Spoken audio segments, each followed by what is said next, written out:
Oh, hello. Yes, well, it's cold. I don't want it to be cold. Anyway, yesterday I said, oh, well, the media are going to keep this VAT on schools story going, even though most of the stories about VAT on schools don't really actually involve VAT on schools.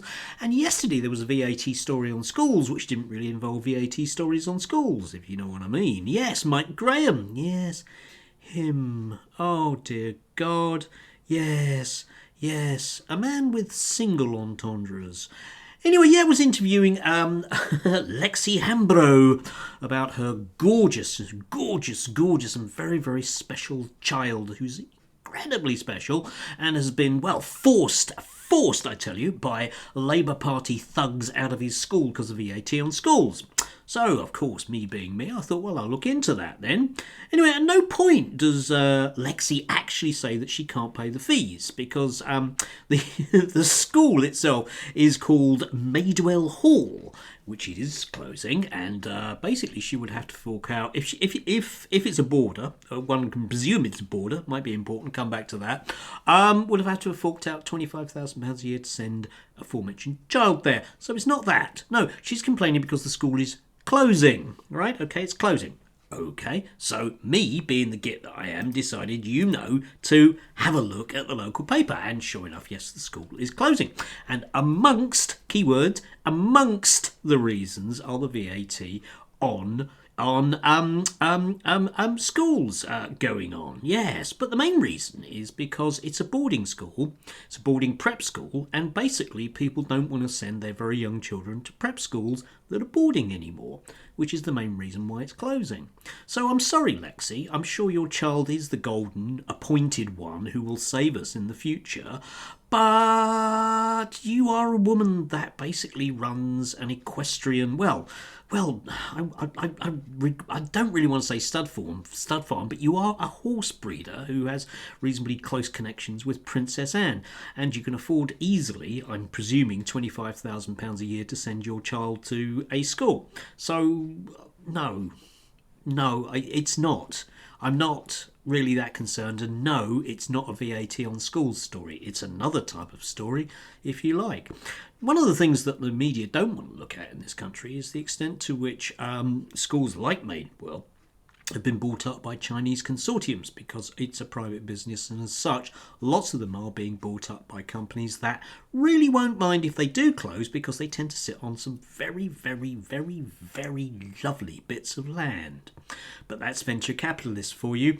But I'd be a fool and a communist to think that, wouldn't I? Anyway, speaking of which, the whole reform thing is yet ongoing, and it got me thinking, as I do, yeah, I know, deadly, about, another insurgent party that there was pre-COVID. You may recall that Jeremy Corbyn became leader of the Labour Party and turned it into the largest political party in Europe. Huge insurgent party, which couldn't be allowed because 99.999999% of all of the very independent-minded media out there decided that he was an anti-Semite and as such was beyond the pale and couldn't possibly be allowed into power. So the only man who's ever been arrested for being on an anti-racist demonstration had to go because he was a racist, wasn't he? Yes, Jake Summons. Yes, he was definitely an anti-Semite. Odd. But anyway, leaving that aside, so we got left, of course, with the brilliant Labour Party that we have now, which is a very, very, very, very non-insurgent party. And we have a Conservative Party that's a very non-insurgent party. And we also have a Reform Party, which is increasingly looking like a non-insurgent party. Now, I'm said a very, very long time ago that I reckoned Nigel Farage would indeed become leader of the Conservative Party because basically there's nothing between the two of them. And I still hold on to that. I just think the time frame's going to be a bit different.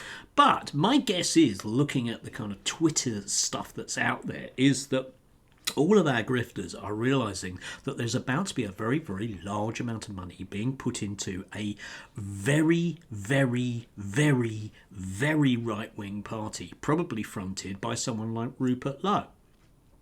Because the word that's out there is becoming increasingly nasty in terms of, hell, let's just deport 1.2 million people. Now, you might well want that to happen, but it might turn out in retrospect to look like quite a difficult task, bearing in mind all the things that you can't do in this country. Still, the media, with a lot of money to chase, will definitely be all for it. And we can all just forget about the idea of there being a properly insurgent party, because after all, if you look across the pond at what's happening in Trump's America, this isn't about ordinary people. It isn't even about white people. It's about billionaires that decide that they can put a lot of money behind something to get whatever it is that they want. And if they can't get what they want, then you will have to suffer for it, okay? And the non-availability of boarding places in a local school will be neither here nor there. Anyway, do have a lovely, lovely Thursday. Stay warm. It's cold. Yeah.